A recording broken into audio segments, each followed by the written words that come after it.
Bismillahirrahmanirrahim. Assalamualaikum warahmatullahi wabarakatuh. Perkenalkan, nama saya Nugraha Adi Sulistyo dengan NIM 120705092, berasal dari kelas Deep Learning B untuk yang siang, kalau nggak salah, yang pagi. Di sini saya akan menjelaskan tentang hasil dari penelitian saya dengan judul klasifikasi eh, minat masyarakat terhadap keikutsertaan organisasi Karang Taruna di Kota Bandung. Baik, saya akan langsung share screen saja di sini. Oke,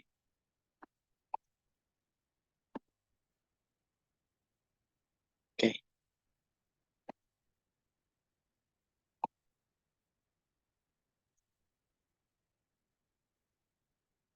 Di sini saya mendapatkan data dari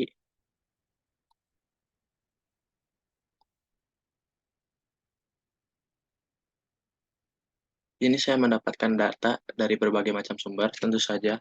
Yang pertama ada satu data.bandung.go.id ya.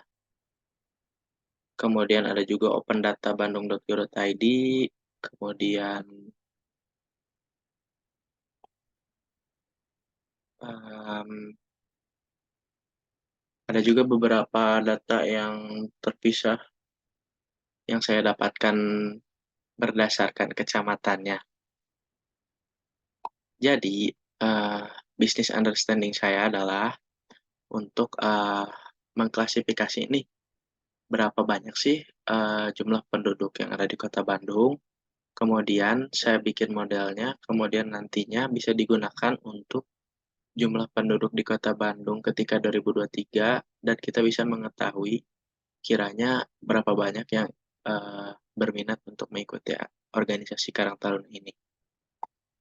Seperti itu.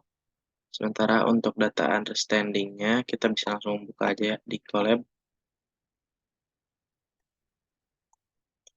Di sini ya kita mengimpor dulu berbagai macam library, mulai dari Pandas buat data frame-nya, TensorFlow buat nanti ya kita menggunakan RNN. Lebih khususnya lagi, nih LSTM. Kemudian berbagai macam model, modul TensorFlow, Keras, juga ada scikit-learn buat model selection. eh Kemudian paling ini sih Seaborn sama Matplotlib buat visualisasi. Pertama, yang saya lakukan adalah saya menginput dulu dataset yang sudah saya gabung-gabungin tadi nih, mulai dari yang open data bandung.go.id, kemudian satu data bandung.go.id, dan data-data lain kayak data BPS segala macam ke dalam satu bentuk file CSV. Kemudian saya menguploadnya di GitHub supaya bisa lebih gampang aja gitu diaksesnya daripada kalau kita harus mengupload di Drive. Kemudian untuk data cleaningnya sendiri, ini saya lagi EDA ya, Exploratory Data Analysis. Kiranya apa aja sih yang bisa saya pakai nih di dataset ini. Kemudian saya memutuskan untuk mendrop kolom yang berhubungan dengan provinsi dan kota. Kenapa saya drop kolom yang berhubungan provinsi dan kota? Karena menurut saya terlebih judul penelitian saya sendiri adalah khusus di Kota Bandung gitu. Jadi ya emang udah fix di Kota Bandung, nggak akan nyari dari yang lain juga gitu. Kemudian di drop aja yang berhubungan provinsi dan kota. Kemudian saya ganti nama kolom dari ini Kemendagri, Kementerian Dalam Negeri, jadi ya ini masih simpel aja sih kayak nama kecamatan sama nama kelurahan. Kemudian saya ngecek nih apakah ada yang nol gak nih datanya. Ternyata setelah dicek tidak ada. Tapi setelah diselidiki ternyata terdapat data yang value-nya itu strip. Jadi bukan angka, di mana seharusnya data yang bernilai strip ini harus jadi angka karena adanya di jumlah kakak atau jumlah orang per RW nantinya. Nah, berdasarkan lokasi RW ini. Kemudian saya ubah dulu ya jadi angka 0 gitu ya.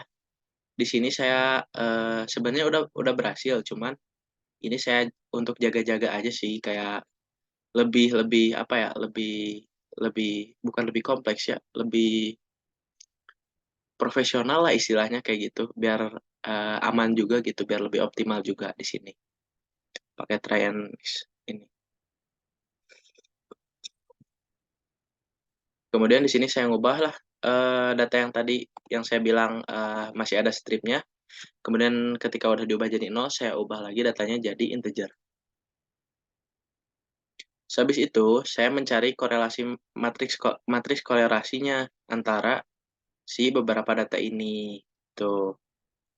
Dan, ditampilin di heat map seperti ini. Langsung aja ke data modeling, di mana saya tentu saja ingin menyelidiki tentang si jumlah kakak sama karang tarunanya. Otomatis, di sini langsung aja kita pisahin fitur sama targetnya, kemudian di sini kita split lagi, dataset berdasarkan trend and test. Di sini juga saya pakai test size-nya itu 0,5, sementara random state-nya itu saya isi karena, biar data ini bisa direproduksi lagi, kemudian kayak lebih konsisten aja sih. Kemudian di sini saya bangun simple simple model dulu, di mana modelnya ini tentu saja dari Keras ya, dengan satu dense layer dan input dimensinya 1.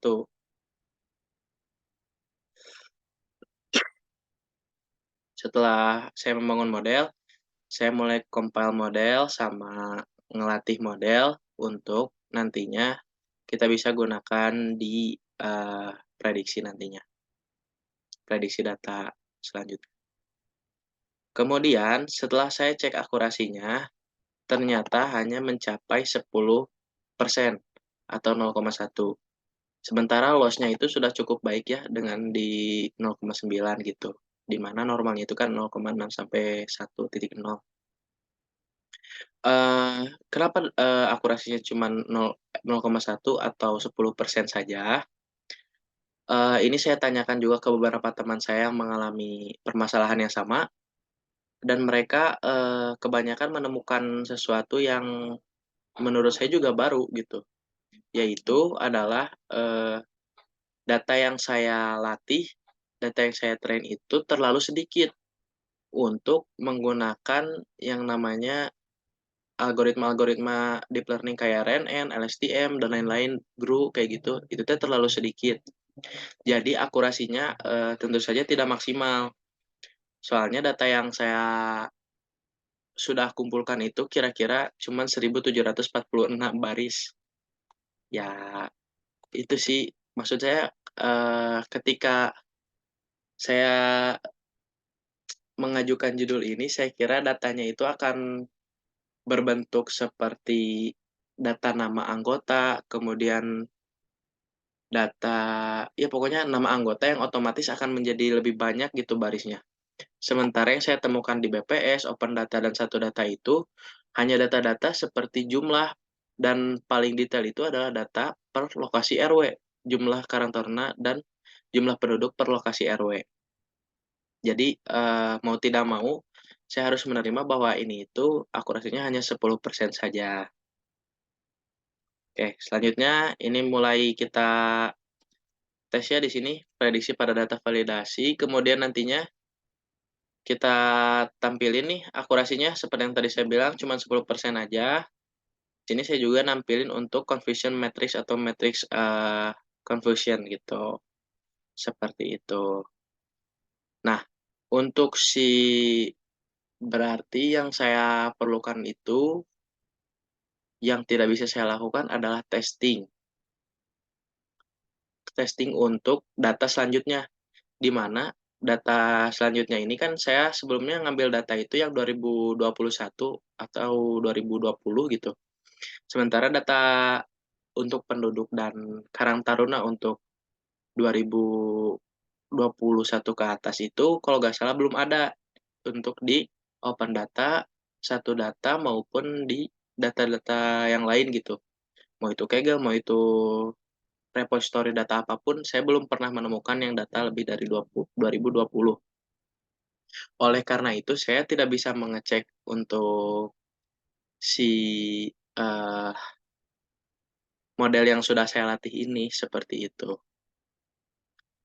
Mungkin cukup sekian, laporan hasil dari, eee, judul saya, yaitu penggunaan RNN untuk prediksi Karang Taruna ini. Saya berterima kasih atas kesediaannya untuk mendengarkan saya bercerita selama ini. Kemudian saya meminta maaf apabila terdapat banyak kesalahan dan kekurangan dalam penelitian ini maupun dalam penyampaian materi saya. Wabillahi taufiq wal hidayah. Wassalamualaikum warahmatullahi wabarakatuh.